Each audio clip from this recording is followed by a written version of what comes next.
The story name is What If Naruto Got Harem with Winx Club. So without wasting time, let's start the series. The hospital ceiling had cracks in it. Naruto had counted them 47 times over 3 days. 47 times, tracing the same branching lines with his eyes while the rest of Konoha moved outside his window. People walked past with flowers for other patients. With concerned faces for other shinobi. With love for other sons. Nobody came for him. He'd stopped expecting them to around the 20th repetition. The mission had failed. Sasuke was gone. And somewhere between the Valley of the End and this stiff hospital bed, something inside Naruto had quietly stopped screaming. Not the physical kind of screaming. He'd done enough of that during the fight, during the collapse, during the long dark moments when he'd watched his best friend walk away. This was different. This was the silence after a storm, when you realize the thunder isn't coming back and all you're left with is the drip of water through broken walls. He lay on his back, one arm thrown over his stomach, the other tucked behind his head. The bandages around his chest felt tight where Tsunade's healing had knitted flesh back together. The ceiling cracks still made the same shape, a river delta. Splitting. Branching. Going nowhere. Just like him. You're thinking too loud. Naruto blinked. Not at the voice, he was used to that after 16 years, but at the tone of it. Kurama's voice usually came wrapped in layers of contempt. Mocking. Sharp. Sharp like claws, sharp like the hatred the village had taught him to feel toward the beast inside. Today, it simply spoke. Like an old man commenting on the weather. The fox is thinking too loud, Naruto replied without moving his lips. What's your excuse? A pause. Long enough that Naruto almost thought the conversation was over. Long enough that he went back to tracing cracks, back to counting the spaces between breaths. You've stopped. Stopped what? Fighting. Not the physical kind. The other kind. The constant pushing against everything. Another pause. It's quiet in here for the first time in 16 years. Naruto stared at the cracked delta. I'm tired, he admitted. Not to Kurama exactly. Just to the space between them. To the dark inside his chest where the fox lived. To himself, maybe. I've been tired for a while. I just didn't notice because I was too busy trying to make everyone see me. And now? Now I don't know if I want them to anymore. The words hung in the stale hospital air. Somewhere down the hall, a nurse laughed. Someone's family member probably. Someone who mattered. Someone whose son had come back from a mission alive, or whose daughter had passed the latest exam, or whose husband had survived surgery. Normal people with normal lives and normal worries. Naruto had never been normal.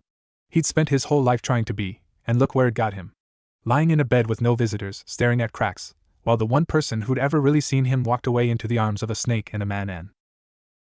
This village, Kurama said slowly, was never your home.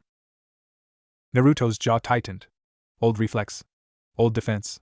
The part of him that still wanted to argue, still wanted to insist that one day they'd accept him, one day they'd see.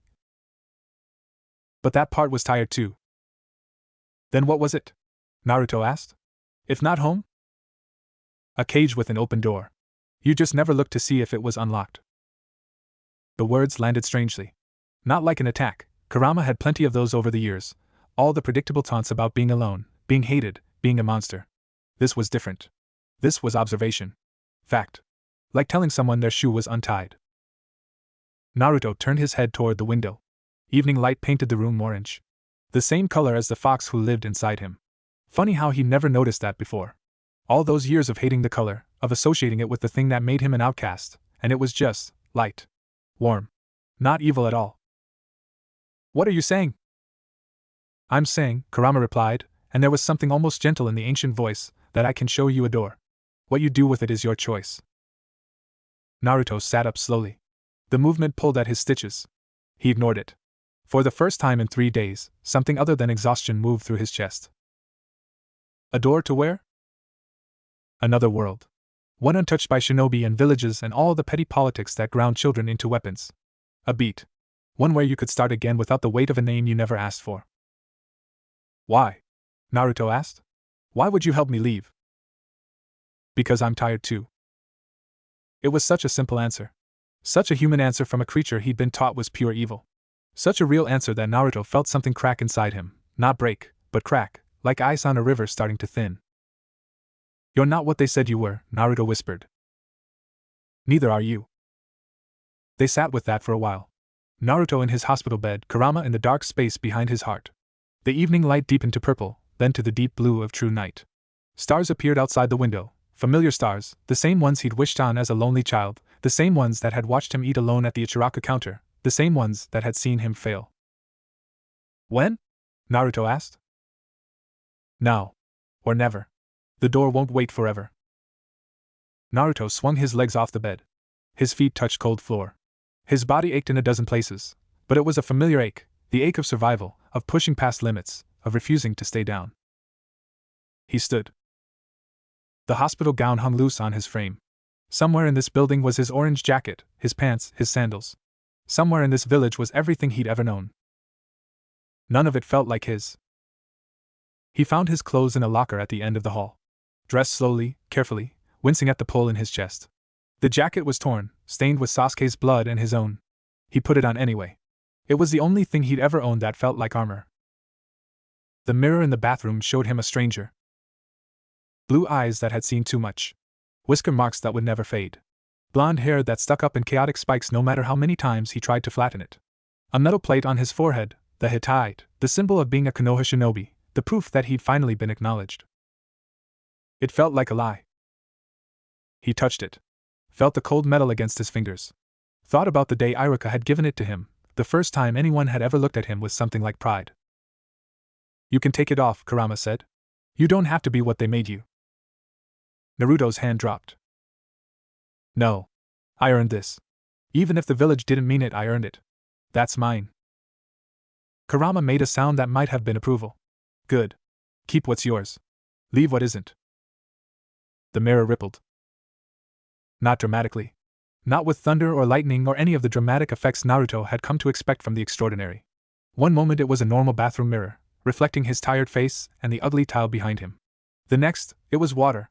Liquid silver. A surface that moved like it had a heartbeat. Beyond it, stars. Not Konoha stars. Different stars. Constellations he'd never seen, arranged in patterns that hurt to look at, like they were made of something older than physics. They pulsed with colors that didn't exist in his world, deep violets, impossible golds, shades of blue that made the sky seem dull by comparison. Step through, Kurama said. Or don't.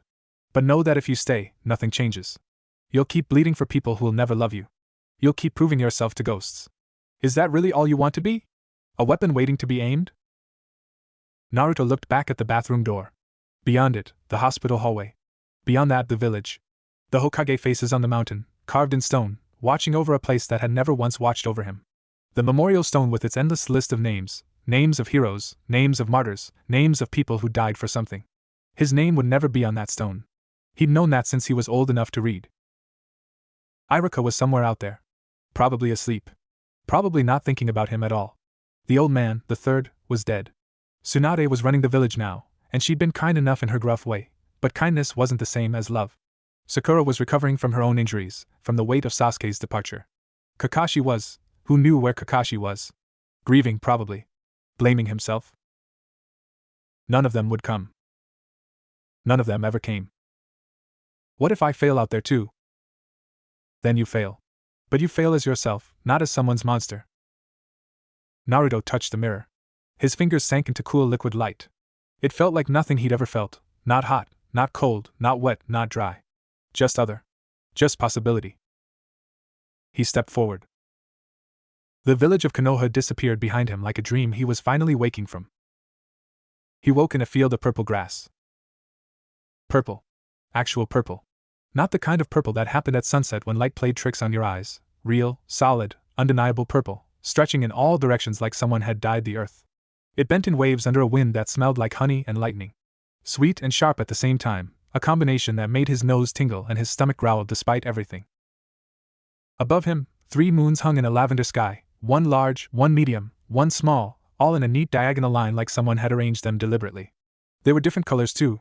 The largest was pale gold, the middle silver, the smallest a deep rose that made him think of cherry blossoms. 3 moons. 3. Naruto sat up slowly, hands pressing into soil that felt wrong. Too soft. Too alive. It pulsed faintly under his palms, like the earth itself was breathing. Like it had a heartbeat. Like it knew he was here and was trying to decide whether to welcome him, or eat him. Where? Somewhere else, Kurama answered. The fox's voice sounded strange. Distorted, like he was speaking through water.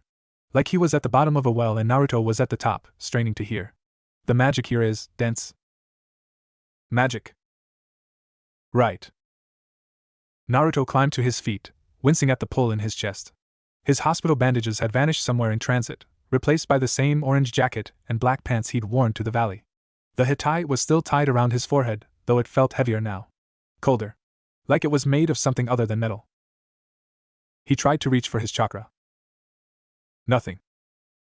No, not nothing. There was something there, but it was sluggish. Drowsy. Like trying to run through knee-deep water while wearing weights. His reserves responded, but slowly, dimly, as if they'd been wrapped in cotton and told to take a nap. Panic flickered. Brief, sharp, there and gone. He'd been without chakra before, during training, during recovery, during the worst of the seal adjustments, but never like this. Never with the sense that his very self was muffled. What's happening to me? The rules are different here, Kurama said. Chakra and magic are not the same. They react poorly to each other. We'll need to adapt. We? A pause. Long enough that Naruto thought maybe the connection had broken. Then quietly, we. I'm here too, Kit. And whatever this place is, it's affecting me as much as you. Naruto looked at his hands. Turned them over. The whisker marks on his cheeks felt warm, like they were trying to tell him something. Can you still? I'm here. Just muffled. Like shouting into a pillow. That was terrifying. Kurama was the most powerful thing Naruto had ever known. The thought of that power being muffled, being less, made his stomach clench. And also, somehow, it wasn't terrifying at all. Because Kurama sounded more like a confused roommate than a caged beast. More like a partner than a prisoner. More like they were in this together. Okay, Naruto said. Okay. First step, figure out where we are. Second step, figure out how to eat. Third step, figure out the rest. That's your plan? It's always been my plan. Just with more steps before the yelling. Kurama made a sound that might have been a laugh. Or indigestion. It was hard to tell through the magical static, but Naruto chose to believe it was a laugh. He started walking. The purple grass gave way to a forest of crystalline trees. Not made of crystal, exactly, more like they'd been frozen mid-motion, their branches caught in the act of waving, their leaves suspended in permanent fall. Light passed through them in rainbows. Each tree was a prism, splitting the light from the three moons into colors that danced on the ground like living things. The ground underfoot had shifted from breathing soil to smooth white stone that hummed with quiet energy. Each step sent tiny vibrations up through his sandals, through his legs, into his spine. It wasn't unpleasant, more like walking on a giant tuning fork, feeling the note in your bones. Naruto had been walking for what felt like hours. The three moons hadn't moved. Either time worked differently here, or the sky was lying to him, or he'd lost all sense of normal measurement. Any of those seemed possible. Kit. Yeah? Something's watching us. Naruto stopped. His hand drifted toward a kunai pouch that wasn't there. He'd lost them somewhere in transit, probably during the fall through the mirror. Right. No weapons. Just his fists and a fox who couldn't currently do much more than mutter encouragement. Where? Everywhere. The trees. The air. The light. This world is aware of us. Like it's trying to decide what we are. Before Naruto could respond, the light shifted. Not the moon's light, something else. Something closer. A figure emerged from between two crystalline trunks, and for a moment Naruto thought it was another tree, another trick of the light, another piece of this impossible world. Then it moved. Female. Young. Dressed in clothes that seemed to be made of actual starlight, a crop top and miniskirt that glittered with every movement, matched with knee-high boots that left trails of golden sparkles in the air. The clothes shifted as she walked, patterns flowing across the fabric like clouds across the sky. She had long orange hair pulled back in a high ponytail that defied gravity, bright green eyes that held equal parts curiosity and caution, and wings. Wings made of light. They weren't attached to her back like bird wings, they emerged from her, photons given form, translucent and shimmering and absolutely real. They fluttered slightly as she moved, adjusting her balance, catching the light from the three moons and throwing it back in rainbow fragments. She stared at him. He stared at her. What, Kurama said flatly, is that? I was hoping you knew. I know nothing. I've never seen anything like that in all my years. No way. the winged girl breathed. Her voice was higher than he expected, younger, but not childish. No way, no way, no way. You're solid. Like actually solid. Not a projection. Not a spirit. You're here. She took a step closer, wings fluttering with obvious excitement. Her eyes roamed over him, the orange jacket, the sandals, the Hittite, the whisker marks, the bandages visible through tears in his shirt. Who are you? How did you get into the magic dimension? Where's your convergence point? Are you lost? Are you hurt? You look hurt. There's blood on your shirt. Oh no, there's a lot of blood on your shirt. Are those wounds? Those look like wounds. You need a healer. I'm not a very good healer yet, but I know basic spells. Sit down. Sit down right now. Naruto blinked. The words had come so fast they blurred together, a waterfall of questions and concerns and commands. I'm fine, he said automatically. It was what you said. What you always said. What shinobi said when they were bleeding out and didn't want to admit it. You're bleeding through your clothes. The girl rushed forward, hands outstretched, and Naruto instinctively tensed, muscles coiling, weight shifting, 16 years of combat training screaming stranger danger threat assess eliminate. But her touch, when it came, was gentle. Warm. Her palms pressed against his chest where the worst of the wounds were, and light bloomed between them. Golden light, soft as morning, warm as a blanket. The pain eased. Then faded. Then vanished entirely. Naruto looked down. He pulled up his torn shirt. The gashes from Sasuke's Chidori, the wounds that Tsunade herself had said would take weeks to fully heal, were gone. Smooth skin. Not even scars. What? He said. Basic healing magic, the girl said, frowning at him. Where are you from that you don't know basic healing magic? And why are you wearing that thing on your forehead? Is it a crown? It's very shiny. I like it. But it's also kind of intimidating. Like you're a warrior prince or something. Are you a warrior prince? She's not afraid of you, Kurama observed. There was wonder in his voice. Not at all. No. She's not. That was new. Everyone in Konoha had been afraid of him, even when they pretended otherwise. Afraid of the demon inside. Afraid of what he might do. Afraid of the power they could sense even if they couldn't name it. This girl just looked curious. Naruto opened his mouth to answer, then closed it. How did you explain Konoha to someone with wings made of light? How did you explain shinobi, and villages, and a fox demon sealed in your gut, and a friend who left, and a home that wasn't a home, and a mirror that turned into a door, and a fall through stars? The girl tilted her head. Her green eyes were open, not guarded. She waited. Patient. Like she had all the time in the world. I'm Bloom, she said finally. And you really, really need a friend right now. I can tell. Something cracked inside Naruto. Something he'd been holding together with stubbornness and spite and the desperate hope that if he just tried hard enough, someone would finally see him.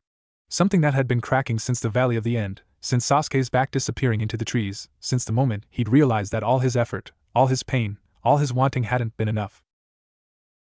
It cracked open. I'm Naruto, he said, and his voice broke on the second syllable.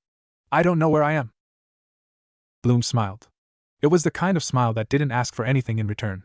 The kind of smile that just gave. Then let's find out together. Bloom took him to a cafe. It existed in a town that apparently materialized only at certain times of day, a collection of floating platforms connected by bridges made of solidified rainbow. The bridges hummed underfoot, each step sending ripples of color through the translucent material. Below them, clouds drifted past. Above them, the three moons held their eternal diagonal. The cafe itself was perched on the edge of the largest platform, overlooking a waterfall that fell up instead of down. Water rose from a pool at the bottom, arced gracefully through the air, and disappeared into a cloud. It should have been impossible. It should have made his brain hurt. Instead, it just looked right. Like this world had different rules, and up was just another direction. Naruto sat in a chair that adjusted itself to his height. The legs extended slightly, the back tilted, the cushion molded to his shape, and stared at a cup of something called Stellar Brew, while Bloom talked. And so the magic dimension is divided into infinite realms, but the main ones are Solaria, Domino, Heraklion, Andrus, and a bunch of others. Each realm has its own rules, its own magic, its own government. Solaria is all about light magic and fashion. My friend Stella is the princess there, she's very intense about both. Domino is fire magic, but it was destroyed years ago, which is a whole complicated story. Heraklion is more about physical combat and knights, very traditional. Andrus is water realms, really beautiful. And then there's the schools. She paused for breath. Naruto opened his mouth, but she kept going. Alfea for fairies, that's where I go. Fountain of Light for specialists, that's like combat training for people who want to protect fairies. Cloud Tower for witches, which sounds scary but some of them are really nice once you get to know them. I'm a first year at Alfea. My friends are the best. There's Stella, who I mentioned, and Flora who's a nature fairy and the sweetest person ever, and Musa who's a music fairy and can read emotions, and Tekna who's a technology fairy and explains everything in ways I don't understand, and Layla, she prefers Aisha sometimes, who's a sports fairy and a princess of Andrus. You'd like them. You have whisker marks on your face. Are they tattoos? They look like tattoos. Very fierce. Very intimidating. Do they mean something? Naruto blinked. Bloom paused. Too much? A little, he admitted. Sorry. I do that when I'm nervous. Or excited. Or both. Right now I'm both. She leaned forward, wings folding against her back in a way that looked comfortable and natural. You're the first person from outside I've ever met. Everyone says the dimensions are closed. That nothing can cross between them without a convergence point or a very powerful spell or a natural disaster of some kind. But you just appeared. In the Glimmerwood. With no magic signature at all. I was out late, don't tell the professors, and I felt something shift. Like the whole forest took a breath. And then there you were, bleeding and confused and solid as anything. I have chakra, Naruto said. Not magic. Chakra? It's the energy inside me. From my body. My soul. My cells. Every living thing has it, but shinobi learned to control it, to shape it, to use it for techniques. He struggled to explain something he'd never had to explain before. How did you describe the most basic fact of your existence to someone who never heard of it? We use it to do things. Like healing, or enhancing our bodies, or creating elemental attacks. Fire, water, wind, lightning, earth. Some people can do more advanced things, illusions, summoning, space-time techniques. Bloom's eyes had gone very wide. That's not magic? No. It's different. Similar in some ways, but the source is different. Magic comes from outside, right? From the world, from spells, from training? Chakra comes from inside. From the body and spirit combined. Every person has it, but not everyone learns to use it. He paused. And it's not working right here. Everything feels slow. Muffled. Like I'm trying to run underwater. Because you're in a magical atmosphere. Bloom slapped the table, making Naruto jump and several other cafe patrons glance over. Your chakra is trying to process ambient magic and they're not compatible. It's like trying to mix oil and water, they can coexist, but they don't combine unless you have an emulsifier. Or like two different languages trying to speak at the same time. Or like... I get it, Naruto said, though he didn't entirely. It's not supposed to mix. Exactly. But that's good news, actually. Bloom was practically vibrating with excitement. It means you're not broken, your energy just needs to learn how to interact with magic. If you can find a way to stabilize the reaction, you might be able to access your full power again. Maybe even develop something new. Something that's either chakra nor magic but a combination of both. That would be incredible. That would be unprecedented. That would make you the first. She stopped. Looked at him carefully. The excitement in her eyes softened to something more thoughtful. Sorry. I get carried away. You're probably exhausted and confused and not ready for a science lecture. It's okay. And it was. Her energy was nice. Different from the loud, attention-seeking energy he developed in Konoha. This wasn't performative. This was just genuine enthusiasm for something new and interesting. I'd rather understand than be confused. Bloom smiled. You're handling this really well, you know. Most people who accidentally cross dimensions have breakdowns. Like actual screaming breakdowns. You're just sitting there drinking Stella brew like it's normal. Naruto looked at the cup in his hands. The liquid inside swirled with colors that didn't exist in nature. Deep golds, shimmering silvers, hints of pink and blue that moved on their own. It smelled like cinnamon and lightning and something he couldn't name. It's not normal, he said quietly. None of this is normal. But I've spent my whole life not being normal. I'm used to it. Bloom was quiet for a moment. Then, gently. What happened to you? Before you came here? Naruto looked at her. At her open face, her curious eyes, her wings that flickered faintly with each emotion. She wasn't prying. She was asking like someone who actually wanted to know. Like someone who would listen. My best friend left, he said. I tried to stop him. Failed. Almost died. Woke up in a hospital with no visitors. And then a fox told me there was a door to another world, and I walked through it. Bloom's expression didn't change. didn't twist into pity or horror or any of the reactions he was used to. She just nodded. That sounds really hard. It was. And the fox? The one who told you about the door? Naruto hesitated. Kurama was the deepest secret he had. The thing that made him a monster in the eyes of his village. The reason he'd been alone for 16 years. But this wasn't his village. Tell her, Kurama said. If she's going to run, better now than later. He's inside me, Naruto said. Has been since I was born. A nine-tailed fox. The village where I grew up, they called him a demon. Called me a demon. Hated me for something I never chose. Bloom's eyes widened again, but not with fear. With understanding? A spirit, she breathed. An ancient spirit bonded to a human.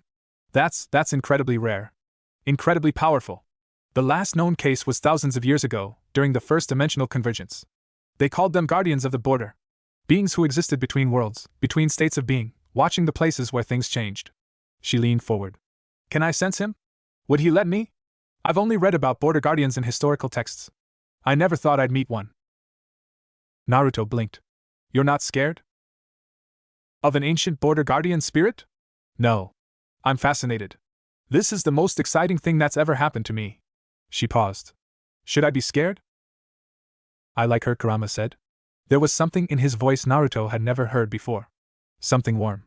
Let her sense me. I want to see her reaction. Naruto nodded.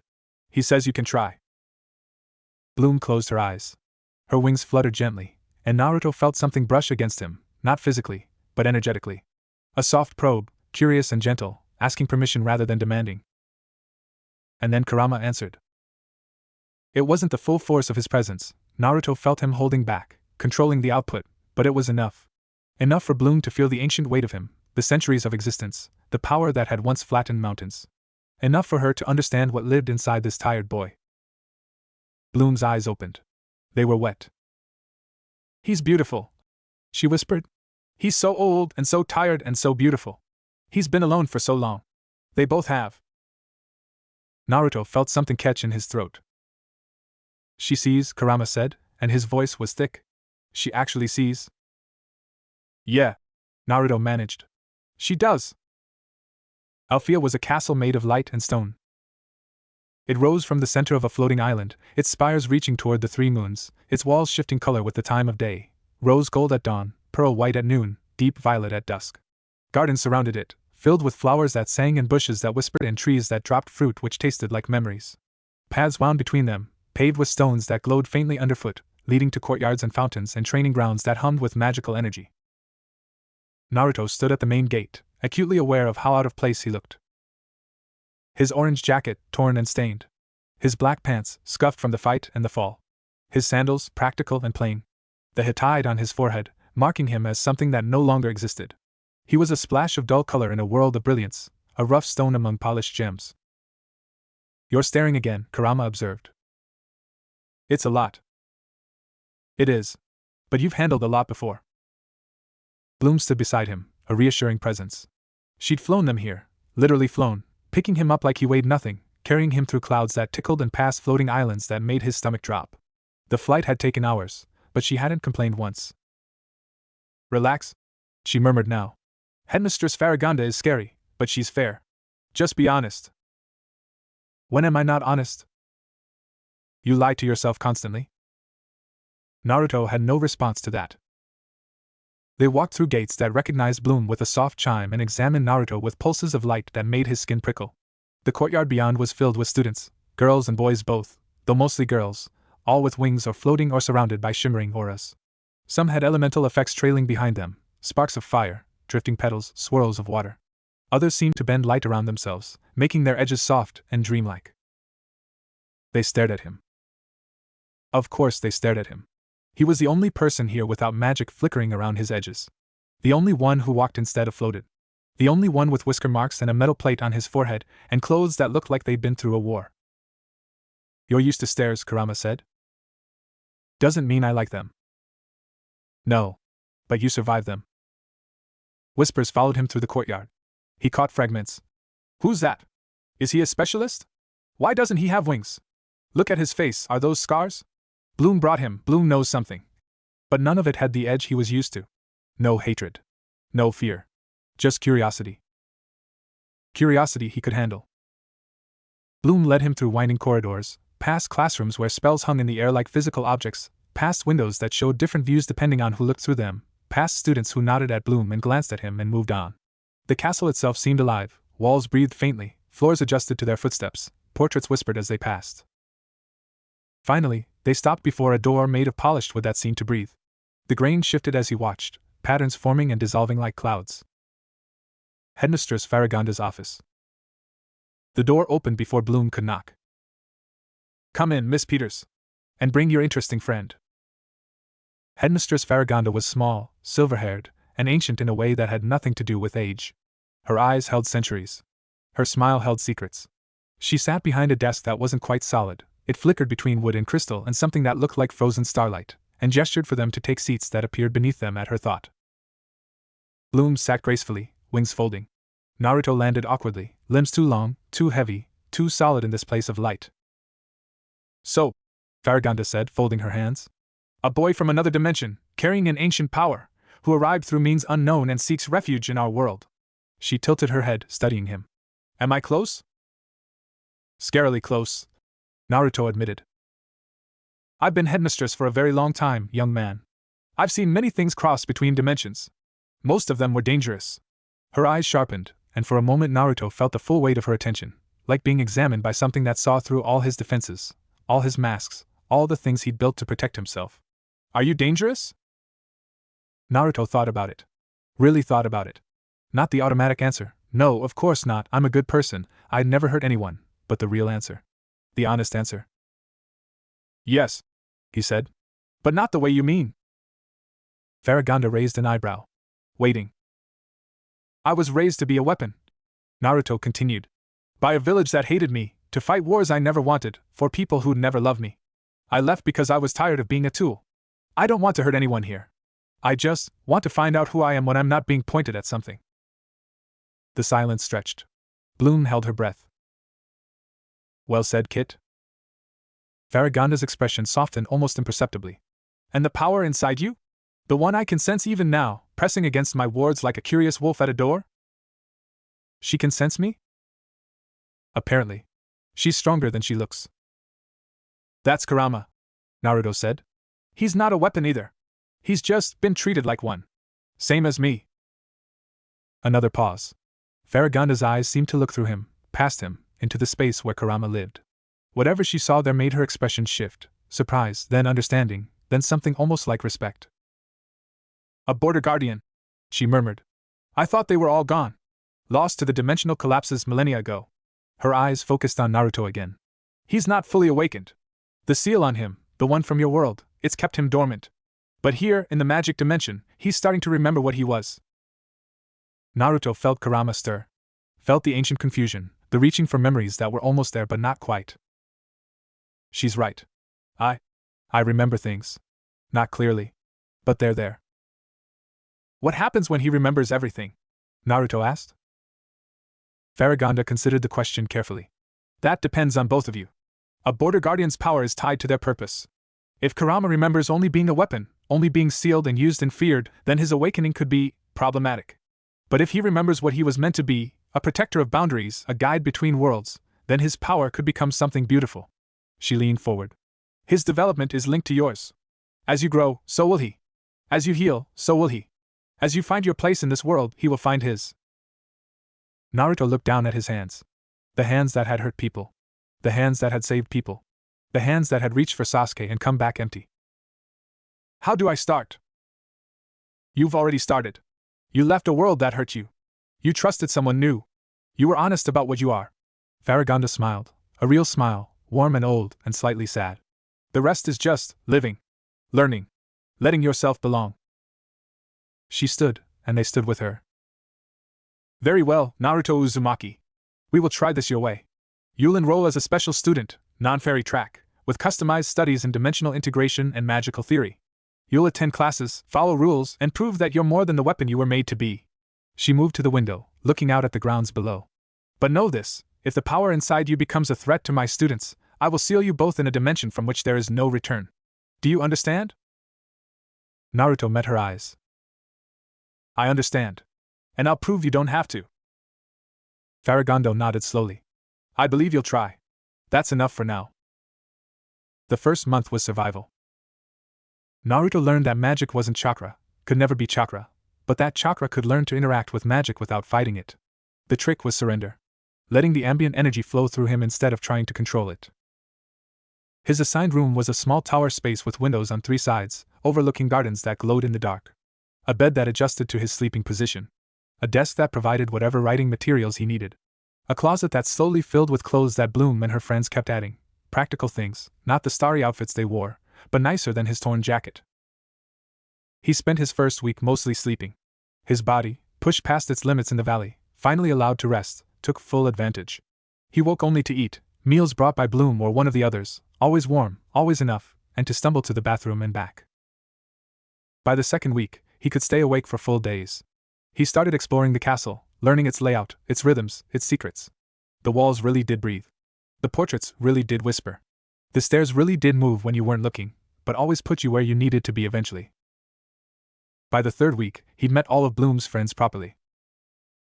Stella, the princess of Solaria, took one look at his orange jacket and declared it a fashion emergency of cosmic proportions. She immediately began planning a wardrobe intervention, complete with color swatches and fabric samples that materialized from thin air. You have warm undertones, she explained, as if this were the most important information in the world. We need to work with that, not against it. Flora, the fairy of nature, was fascinated by the way his chakra interacted with living things. She spent hours with him in the greenhouses, watching how plants grew slightly faster when he was calm, how flowers turned toward him when he walked past. It's like they recognize something in you, she said softly. Something old and patient. Something that understands growth. Musa, the fairy of music, claimed she could hear his emotions as discordant notes, slowly resolving into harmony. When you first got here, it was all minor keys and jarring chords, she told him. Now there's melody underneath. It's not loud yet, but it's there. Tekna, the fairy of technology, wanted to scan him constantly. She built devices to measure his chakra, his physical responses, his dimensional resonance. The data made no sense, which she found fascinating in a deeply frustrating way. She filled notebooks with theories about chakra magic interaction, most of which Naruto couldn't follow but appreciated anyway. Layla, or Aisha, as she sometimes preferred, was the most cautious. A princess of Andrus, trained in combat from childhood, she saw the fighter in him immediately. Saw the muscle memory. The way he scanned rooms for exits. The way he woke instantly from sleep, hands already forming seals. The way he stood with weight balanced, ready to move. You've been in real fights, she said one day, finding him alone in the training yard at dawn. Not the practice kind. The kind where people die. Yeah. Me too. She sat beside him on the bench. It changes you. Makes you see threats everywhere. I'm working on it. I know. She bumped his shoulder with hers. That's why I don't hate you. It was the nicest thing anyone had said to him in months. The breakthrough came during a sleepless night in his 4th week. He'd been lying in bed, watching the 3 moons through his windows, trying and failing to meditate. His chakra kept recoiling from the magic in the air. Kept curling inward like a threatened animal. Every time he tried to reach out, to connect, to understand, it pulled back harder. Stop fighting it. I'm not fighting it.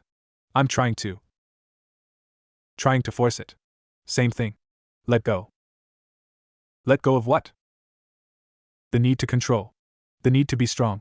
The need to prove yourself. Just exist. Here. Now. Without goal. Naruto took a breath. Then another. He stopped trying to direct his chakra and simply observed it. The magic of Alfea flowed around him like a river. He could feel it now, after weeks of exposure, a constant current of energy, warm and alive, moving through everything. Through the walls, through the air, through his own body when he let it. His chakra sat in the middle of that river like a stone. Unmoving. Solid. Separate. But stones could be worn smooth by water. Could be shaped by constant flow. Could become part of the riverbed instead of obstacles in it. He felt it happen, a single thread of magic brushing against his chakra and, instead of rebounding, sticking. Just slightly. Just for a moment. Like static electricity. Like the first spark of a fire. Then another thread. Then another. His chakra didn't fight them. Didn't reject them. It just accepted. Let them flow through it, around it, into it. And in doing so, it changed. Just slightly. Just enough. There, Kurama breathed. There it is. Naruto opened his eyes. His hands glowed faintly orange. Not the orange of fire or fox fur, something softer. Warmer. Like sunset through a window. Like the light in Kurama's eyes when the ancient fox was pleased. Foxfire. What do I call it? Call it what it is. The first bridge between what you were and what you're becoming. The second month was recognition. Word spread through Alfea about the strange boy with the ancient power. Not through gossip exactly, more through the way magic itself seemed to respond to him now. Flowers bloomed brighter when he passed. Training dummies repaired themselves faster after he used them. The castle's walls hummed slightly when he was near, like they remembered something. Students who'd been wary became curious. Curious became friendly. Friendly became something like acceptance. It helped that he'd started joining Bloom and her friends in the dining hall, at study sessions, in the training yards. They'd accepted him as one of theirs, and in Alfea, that meant something. But recognition also came from outside. It happened during a practical exercise in the Glimmerwood, the same forest where Naruto had first appeared. The class had been practicing defensive wards, learning to create barriers that would protect against various threats. Bloom's group had been assigned to a clearing near the forest's heart, where the ancient trees grew thickest and the magic ran deepest. Naruto wasn't officially part of the class. His special student status meant he could audit rather than participate, but he'd come along to observe, to learn, to understand. He sat on a fallen log at the edge of the clearing while Bloom and her friends worked, watching the way their magic shaped the air. Everything was fine. Then something in the ancient trees reacted. Not violently at first. Just attention. A focusing of awareness that made the hair on Naruto's arms stand up. The forest had noticed them. The forest was watching. Keep going, Professor Palladium called out. You're doing excellently. Just maintain your focus. But the attention grew heavier. The trees seemed to lean inward. The ground beneath them pulsed faster. A student's ward collapsed. Then another. Then the ground itself began to move, roots rising like serpents, drawn to the concentration of magical energy. Everyone stay calm, Palladium shouted. It's just the forest's defense mechanism. It will settle if we... The roots struck. Not at students in general, at Naruto specifically. At the boy on the log, the one with the ancient presence, the one who carried something the forest recognized. He had time to think before they wrapped around his arms, his legs, his chest, lifting him off the ground.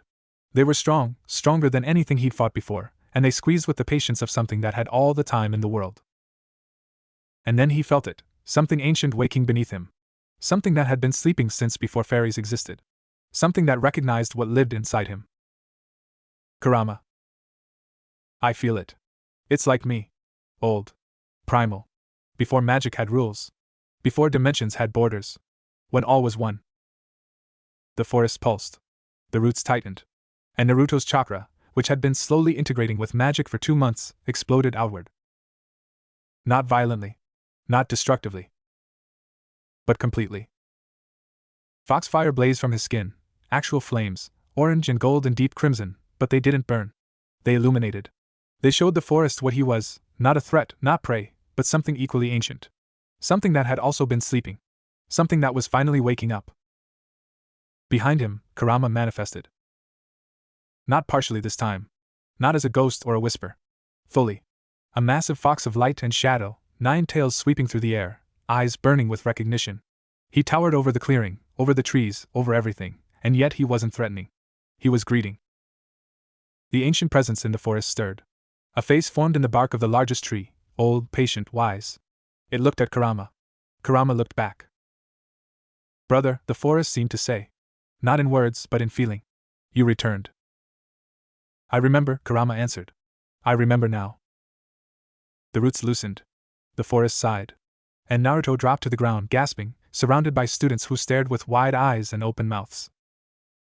Bloom was the first to move. She ran to him, dropped to her knees, grabbed his shoulders. Are you okay? Are you hurt? What happened? What was that? Naruto looked past her, at Kurama's manifested form, at the ancient tree with its ancient face. He remembered. He whispered. He remembered what he was. What he was! A guardian. A protector. Not a weapon. Naruto smiled, a real smile, the kind that reached his eyes. He's not a demon. He never was. Kurama's massive head turned. His eyes, ancient and warm, met Naruto's. Neither were you, Kit. Neither were you. The news spread faster than the Glimmerwood incident. Not just through Alfea, through the entire magic dimension. An ancient border guardian had awakened. A boy from another world carried its power. The places between places were stirring. Faragonda called Naruto to her office 3 days later. You've attracted attention, she said without preamble. Some of it welcome. Some of it less so. Who? There are factions in this dimension who study ancient powers. Who seek to control them. Who believe that anything old enough should be harvested, contained, or destroyed. She folded her hands on her shifting desk. You and Kurama are now on their radar. Harvested? They want to take my power. Cut it out of you. The thought made Naruto's stomach turn. Not for himself, for Kurama. For the idea of someone treating his friend like a resource, like fuel, like something to be used up and discarded. They won't touch him, Naruto said quietly. Faragonda studied him. No. I don't believe they will. But they'll try. And they won't come alone. Then I'll get stronger. You're already growing faster than any student I've ever seen. The integration between your chakra and our magic is accelerating. But strength alone won't protect you from what's coming. She rose, moving to the window. There's an organization. The Convergence Collective. They study dimensional crossings, ancient powers, and the beings who guard the borders between worlds. Officially, they're researchers. Unofficially, they're collectors. And they've heard about a boy who carries a fox spirit from another dimension. When? Within the month. Their ships are fast, and their interest is intense. Faragonda turned. You have until then to decide what you want to be, prey, or something they can't touch. Naruto stood. His hands at his sides flickered with foxfire. Warm. Ready. I'm done being prey, he said. I'm done being anyone's weapon. I'm going to be something else. What? I don't know yet. But I'll figure it out. Faragonda smiled. I believe you will. The Convergence Collective arrived on a Tuesday. Their ship descended from the sky like a falling star, sleek, metallic, covered in scanning equipment that pulsed with every wavelength of magic. It was larger than Naruto had expected, larger than any building in Konoha, large enough to cast a shadow over half of Alfea's grounds. It landed in the training fields, crushing flowers that had bloomed for centuries, and 20 figures emerged. They wore uniforms of deep blue, trimmed with silver, adorned with symbols that seemed to shift when you looked directly at them. Their leader was a woman with silver hair and eyes that held no warmth at all. She moved like someone who had never been denied anything. Headmistress Faragonda, she said, her voice carrying across the courtyard without effort. I am Director Voss of the Convergence Collective. We're here for the dimensional anomaly. Students had gathered in clusters, watching. Faculty stood ready, spells half-formed. The Winx were at the front, Bloom with fire flickering around her hands, Stella with light gathering at her fingertips, the others in various states of readiness. Naruto stood with them. Kurama's ghost form wrapped around his shoulders, visible now to anyone with enough sensitivity to perceive him. Which, in this crowd of magical beings, was most of them. There is no anomaly here, Faragonda said calmly. She stood alone before the collective, small and silver and utterly unafraid. Only a student. A student who carries an ancient power from another dimension. A power that stirred the Glimmerwood. A power that awakened a border guardian thought extinct for millennia. Voss's eyes swept the crowd, found Naruto, locked on. That power belongs to the collective for study and preservation. Belongs. The word made Naruto's blood hot. Made the foxfire flare. It doesn't belong to anyone, he said, stepping forward. Neither does Kurama. We're not artifacts. We're people. Director Voss's smile was thin and cold. You're a child who doesn't understand what you carry. That power predates your dimension. It predates magic as we know it. It's not yours to keep. She's wrong, Kurama said. But she believes it. That makes her dangerous. Naruto felt the students behind him shift closer.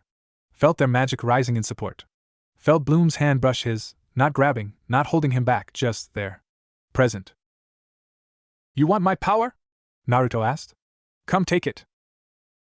Voss's smile widened. Gladly. The fight lasted 3 minutes. Not because the collective was weak, they were strong, trained, equipped with devices that drained magical energy and suppressed transformation. Their weapons hummed with anti-magic fields. Their armor absorbed spell after spell. They moved like people who had done this many times before. But they had never fought someone like Naruto. He didn't attack the way they expected. Didn't use the techniques they'd prepared for. When their draining devices reached for his chakra, he let them take it, and then let them taste what was attached. Kurama's ancient presence. The border guardian memory. The thing that had awakened in the Glimmerwood. The devices overloaded. Exploded. Screamed. When their combat specialists came at him with no magic blades, he didn't dodge. He stood still, foxfire blazing, and let the blades pass through him like he was made of sunset. Like he was made of something that couldn't be cut. You can't cut light, Kurama murmured. You can't contain something that exists between worlds. When Vos herself tried to bind him with dimensional chains, cords of pure spacetime designed to hold anything, anywhere, he simply stepped sideways. Not teleportation. Not illusion. Just a momentary relocation to the space between dimensions, where the collective's magic couldn't follow. He reappeared behind her. His hand rested on her shoulder. Lightly. Not threatening. I'm not your enemy, he said quietly. But I'm not your specimen either. Leave. And don't come back. Vos turned slowly. For the first time, fear flickered in her cold eyes. Real fear. The kind that came from encountering something that broke all the rules. What are you? Naruto thought about it. About Konoha. About Kurama. About the Glimmerwood and Alfea and Bloom's open hand and Layla's cautious trust and Flora's gentle curiosity, and all the small moments that had built something new inside him. About the cracks in the hospital ceiling and the 3 moons and the foxfire that now lived under his skin like a second heartbeat. I'm someone who found a home, he said. And I'll protect it. The collective retreated. Their ship rose into the lavender sky, smaller and smaller until it was just a point of light, then nothing. The students cheered. The faculty relaxed. The Winx surrounded him, hugging him, laughing, crying. And Naruto stood in the middle of it all, feeling something he'd never felt before. Not acceptance, he'd had moments of that, brief and precious, in Konoha. Not belonging, he'd chased that his whole life. Something else. Something deeper. He was home. 3 years later, Naruto Uzumaki stood on a balcony overlooking Alfea at twilight. The foxfire had settled into something permanent now, a warm glow that lived just beneath his skin, visible only when he chose. It responded to his emotions, his intentions, his sense of self. It was as much a part of him as his arms or his eyes or his stubborn chin. Kurama could manifest fully whenever he wished. He often did, especially at times like this, evenings when the 3 moons hung just right, when the students were laughing in the gardens below, when the world felt peaceful and right. He would curl on the balcony stones, a massive fox of light and shadow, and simply exist. Watch. Be. Tonight he was smaller, more cat-sized, curled at Naruto's feet. His eyes were half-closed, content. The Winx had graduated. Bloom was training to be a guardian of Domino, working to restore her home realm with fire and determination. Stella had become the youngest chief advisor of Solarian fashion in history, and her designs were sweeping the magic dimension. Flora ran the largest nature preserve in existence, a place where endangered magical species could thrive. Moose's compositions were played at every major event, music that made people feel understood. Tekna had invented something that translated emotions into data, and it was revolutionizing therapy across realms. Layla, Queen Aisha now, ruled Andros with wisdom and strength, and she still found time to visit at least once a month. And Naruto? He'd stayed. Not because he had nowhere else to go. Not because he was hiding. Because he'd chosen to. Faragonda had offered him a position, special advisor on dimensional integration. It meant teaching students about chakra, about other worlds, about the spaces between. It meant being a bridge instead of a weapon. It meant helping others find their way the way Bloom had helped him. He'd said yes. Tonight, the 3 moons hung in their familiar diagonal, and Naruto watched them with quiet contentment. You're thinking again, Kurama observed. I'm always thinking. Not like this. This is peaceful thinking. I barely recognize it. Naruto smiled. Me neither. Below, students laughed in the gardens. A first-year spell went wrong and turned someone's hair purple, a rite of passage, apparently. A window opened, and music floated out, Moose's latest composition, sent specially for the evening. It was beautiful. Naruto thought about Sasuke sometimes. About Konoha. About Iruka and the 3rd Hokage and all the people who'd watched him from windows and never came down. About the cracks in the hospital ceiling and the weight of a name he never asked for. He didn't feel angry anymore. Didn't feel sad. He just felt full. Do you miss it? Kurama asked. The village? No, Naruto said. And it was true. I missed the idea of it. The home it could have been. But that place never existed. This does. He looked at his hands. The foxfire flickered gently, warm and familiar. We spent so long trying to prove we belonged somewhere, he said silently. Trying to make people see us. Accept us. Love us. And now? Now I don't need them to. I belong here because I chose it. Because they chose me back. Not because of what I can do. Just because. Kurama was quiet for a long moment. Then, that's called home, Kit. Naruto nodded. The moons rose higher. The music swelled. And somewhere in the magic dimension, a boy who'd been born a weapon finally laid down his arms and simply lived. Bloom found him there an hour later. She'd flown in from Domino for the weekend, as she often did. Her wings folded as she landed on the balcony, her smile bright as ever. Hey, she said. Hey. She sat beside him, close enough that their shoulders touched. Kurama shifted to make room, then resumed his contented curl. They're talking about you in the gardens, Bloom said. The first years. Speculating about who you are, where you came from, why you're here.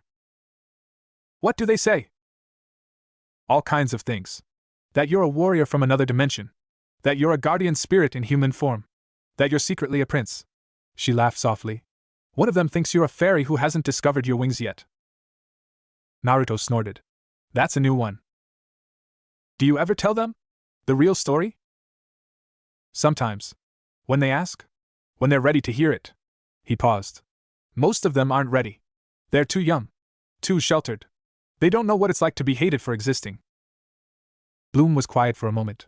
Then, do you still think about it? The before? Less than I used to. It's like a scar. It's still there, but it doesn't hurt anymore. It's just part of me. That's good. She leaned her head against his shoulder. That's really good.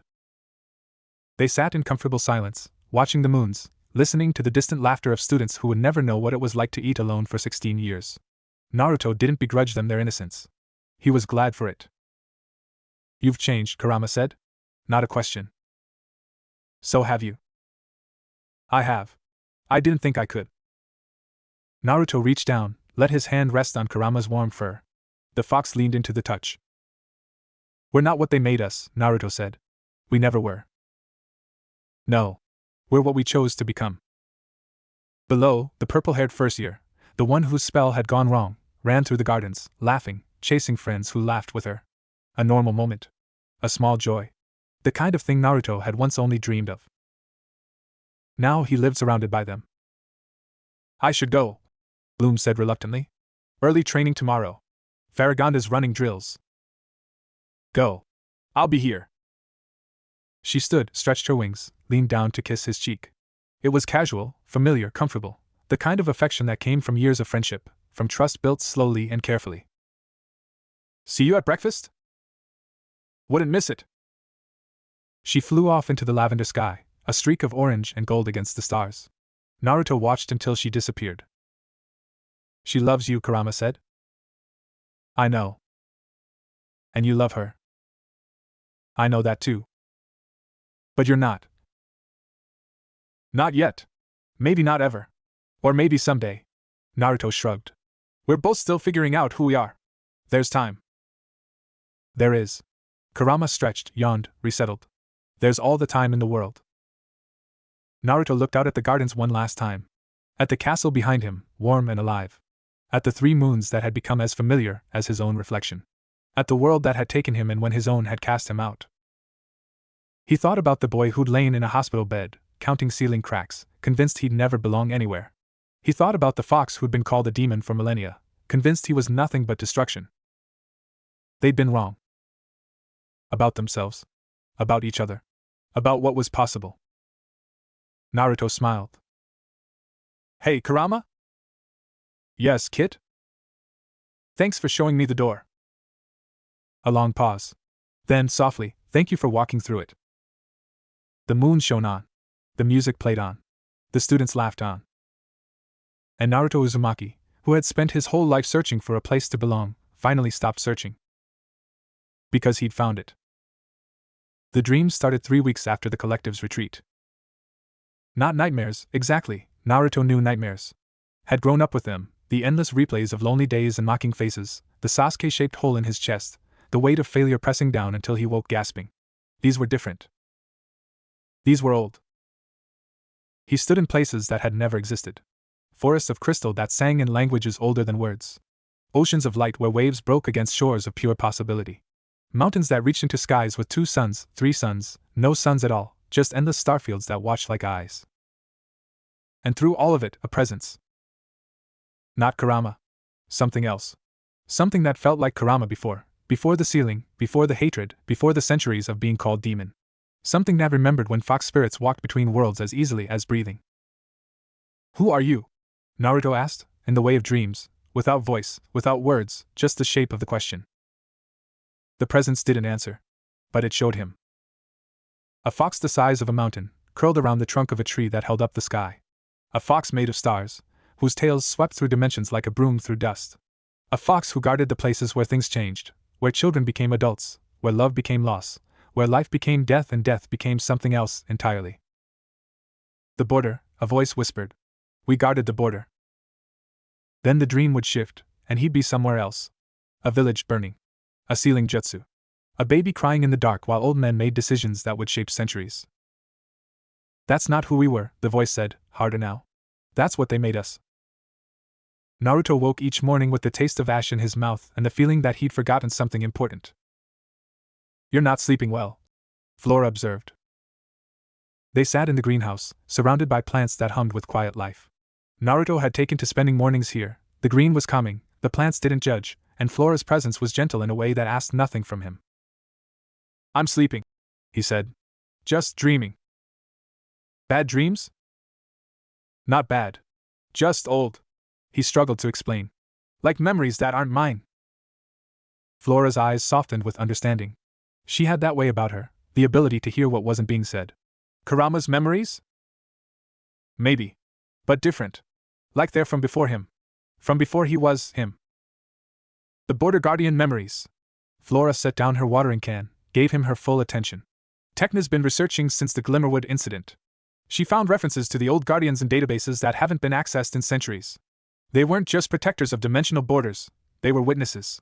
They watched the places where reality changed, where new things came into being, where old things passed away. They carried the memory of everything that had ever crossed between. Naruto frowned. So Kurama remembers everything? Not everything. But the potential is there. The more he awakens, the more he'll access. And because you're bonded, you'll access it too. Flora reached out, touched his hand gently. That's a lot to carry. Feels like it. Do you want to talk about the dreams? Sometimes sharing them makes them lighter. Naruto considered. He'd never been good at talking about what was inside him. Too many years of keeping everything locked away. Too many years of being told his feelings didn't matter. But Flora wasn't asking like a therapist or a teacher. She was asking like a friend. There's this tree, he said slowly. In the dreams. Bigger than anything. It holds up the sky. And Kurama, the old Kurama, the real one, is wrapped around it. Protecting it. And the tree, it's not just a tree. It's everything. Every world, every dimension, every possible place. They all connect there. Flora's breath caught. The world tree. What? It's an old legend. Older than the magic dimension, older than any recorded history. They say there was once a single point where all realities touched, a tree whose roots ran through every world and whose branches held up every sky. The Border Guardians protected it. Kept the balance between all things. She leaned forward. Most scholars think it's just myth. A story to explain why dimensions exist separately. What if it's not? Then you're dreaming about the most sacred place in all of existence. Flora smiled softly. Which would mean Kurama's memories go back further than anyone imagined. To the very beginning. Naruto looked at his hands. The foxfire flickered there, warm and familiar. What am I supposed to do with that? Maybe nothing. Maybe just hold it. Let it be part of you. Flora stood, picked up her watering can again. Not all knowledge needs to be used. Some of it just needs to be carried. That night, the dream changed. He stood before the tree, the real one, not a memory but a place. It stretched endlessly in all directions, roots disappearing into soil that was also stars, branches reaching into skies that were also oceans. Light moved through it like blood through veins, slow and patient and impossibly old. And Kurama was there. Not the Kurama he knew, the cynical, wounded, slowly healing fox who curled on his balcony and muttered commentary about everything. This Kurama was larger, older, more present. He wrapped around the tree like a second skin, his 9 tails drifting through dimensions like smoke. "You're finally here," the ancient Kurama said. His voice was different, not deeper, just more. More of everything. "Where is here?" "The center. The place where all borders meet. The home we guarded before we forgot." "I don't understand." The ancient Kurama's eyes, so like his Kurama's eyes, and yet so different, studied him with patience that spanned eons. "You carry one of us. A fragment. A piece that got lost and forgot what it was. But the forgetting is ending. The remembering is beginning." "What happens when he remembers everything?" "That depends on you. Border guardians are shaped by their bonds. If your Kurama remembers only pain and sealing and hatred, he will become a guardian of those things, a protector of wounds. But if he remembers love and choice and belonging, he will become what he was meant to be." "What's that?" "A bridge. A guide. A friend to those who walk between worlds." The ancient Kurama's tail stirred, brushing through dimensions like wind through grass. "You've already started that. The foxfire is proof. You're becoming something new together." Naruto looked at his hands. In this place, the foxfire wasn't just flickering, it was blazing, warm and bright and alive. It reached toward the tree, toward the ancient Kurama, toward the borders between everything. "Will I see you again?" "When you need to. When the borders need guarding. When the balance tips."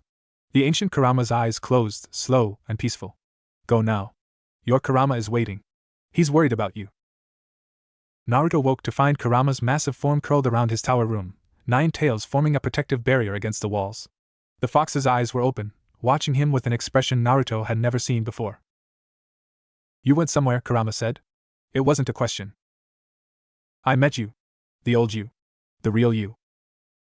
Kurama was silent for a long moment. Then I felt it. Like remembering something I'd forgotten I knew. "He said you're becoming what you were meant to be." "And what's that?" "A bridge. A guide. A friend." Naruto smiled. "Sounds about right." Kurama's tails twitched. Something warm passed between them, not words, just feeling. Gratitude. Wonder. The faintest glimmer of hope. "We should probably eat," Kurama said finally. "Bloom will be here soon with breakfast, and she'll worry if you're still in bed." "Yeah." Naruto stretched, sat up. The foxfire flickered contentedly under his skin. "Hey, Kurama?" "Yes?" "Thanks for being my friend. Even when we didn't know that's what we were." Kurama's eyes softened. "Where else would I be, Kit?" The Convergence Collective's retreat had felt like victory.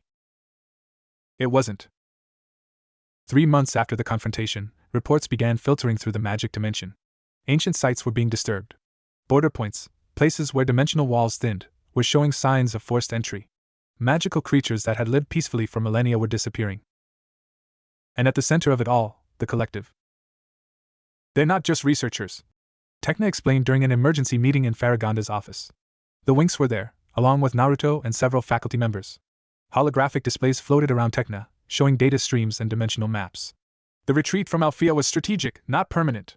They've been gathering resources, studying Kurama's energy signature, preparing for something bigger." "What kind of something?" Bloom asked. "The kind that involves capturing a border guardian." Tecna's display shifted, showing a recording from a dimensional monitoring station. In it, a collective ship hovered near a thinning point, its collectors reaching into the space between worlds. "They've been testing extraction methods on smaller subjects. Creatures with dimensional affinity. Every test brings them closer to being able to target Kurama directly." Naruto felt the foxfire stir. "They want to pull him out of me." "Essentially. The bond between you is unprecedented. They don't fully understand it. But they believe that if they can separate you, they can study Kurama in isolation. Possibly contain him permanently." "Over my dead body," Kurama growled. "Mine too," Naruto said quietly.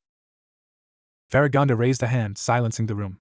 "The question is not whether they'll try again, they will. The question is when and how. We need to be prepared." "I can fight them," Naruto said. "You can. But fighting isn't the same as winning. The collective has resources we don't fully understand. They've been operating for centuries, accumulating knowledge and power. A direct confrontation plays to their strengths." Faragonda's eyes were grave. "We need another approach." Layla, Queen Aisha now, but still very much one of them, spoke up. Anders has intelligence networks throughout the dimensions. I can have my people track collective movements, identify their bases, map their supply lines. Solaria can apply political pressure, Stella added. My mother's been looking for an excuse to sanction them. They've violated too many dimensional treaties. Domino will stand with Alfea, Bloom said. Whatever you need. One by one, the Winx offered their resources, their connections, their strength. Naruto watched, something warm building in his chest. These people, these incredible, powerful, good people, were willing to fight for him. For Kurama. For a boy who'd arrived broken and bleeding in a forest of crystal trees. This is what it feels like, he realized. To have people who have your back. We'll need more than political pressure and intelligence, Tekna said. The collective's extraction technology is advancing rapidly. If they perfect it before we're ready, none of our advantages will matter. Then we need to understand their technology, Naruto said. Find the weak points. And we need to get stronger. Kurama and me. So even if they try, they can't succeed. Faragonda nodded slowly. A sound strategy. But strengthening your bond won't be easy. You've already made remarkable progress, but the next level, true Guardian Awakening, will require more than training. It will require facing what you both carry.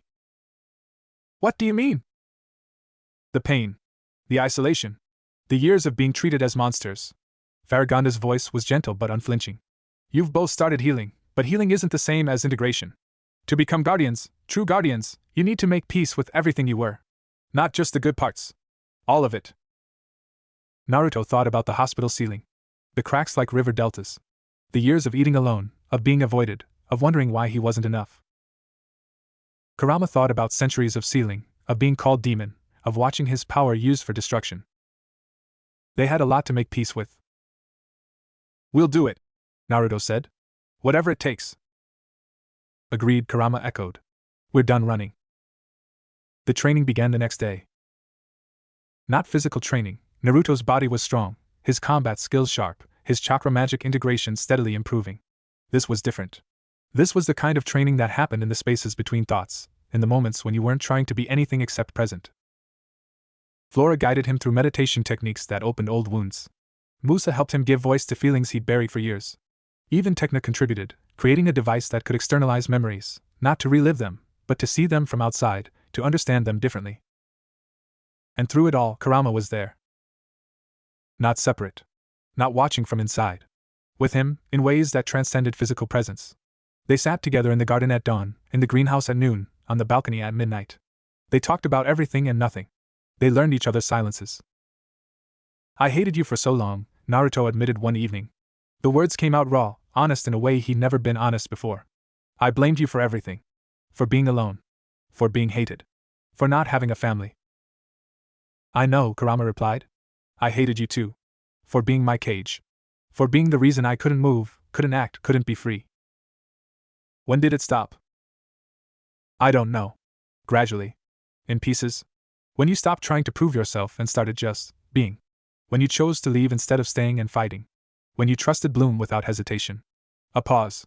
When you called me your friend. Naruto blinked against the sting in his eyes. I didn't know when it happened from either. Somewhere between the Glimmerwood and the collective. Somewhere between you manifesting for the first time and you curling up on my balcony like you belonged there. I do belong there. With you. Yeah. Naruto smiled, small and real. You do. The second month of training brought them to the Glimmerwood. Flora had suggested it, the place where Kurama had first fully awakened, where the ancient presence still lingered.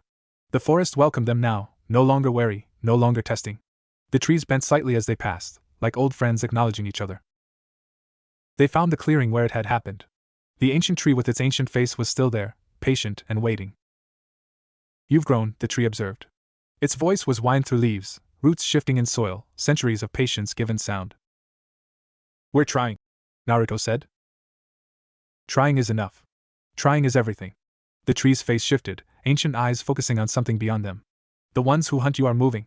They've found a way to track your energy across dimensions. They'll be here within the month. Naruto's stomach clenched. How do you know? The forest sees. The forest remembers. The forest tells me what I need to know. A pause. Your enemy has captured one of the old places. A border point near the edge of the magic dimension. They're using it to amplify their extraction technology. When they come for you, they'll come in force. Kurama's presence solidified, his manifested form appearing beside Naruto. Can you help us? I can give you knowledge. The rest you must do yourselves. The tree's roots stirred, and something rose from the earth, a seed, small and glowing, pulsing with ancient light. This comes from the World Tree. From the center of all borders. Plant it where your enemy has made their camp. It will destabilize their technology and give you an opening. Naruto took the seed. It was warm in his palm, heavy with potential. Thank you? Thank me by surviving. By becoming what you're meant to be. The tree's eyes closed, slowly, peacefully. Go now. Time moves differently for the hunted. The collective's base was a nightmare of metal and magic. They'd found it at the edge of the magic dimension, where reality frayed and the spaces between worlds grew thin. A massive structure surrounded by harvesting equipment, great mechanical arms that reached into dimensional rifts, pulling out raw magical energy to be processed and stored. Naruto observed it from a hiding place among floating debris, Kurama's presence wrapped around him like a second skin. The Winx were scattered throughout the area, each in position for the assault. Bloom was closest, her fire magic banked but ready. They've fortified heavily. Tekna's voice whispered in his ear through a communication device. My scans show at least 50 personnel, plus automated defenses. The extraction equipment is powered by a central core. If we can disrupt that, the whole operation collapses. The seed, Naruto murmured. I need to get it to the core. That's going to be the hard part. The core is in the center of the base, surrounded by layers of shielding. You'll need to move fast and quiet. Fast and quiet. Naruto could do fast and quiet. He'd been trained for this since he could walk.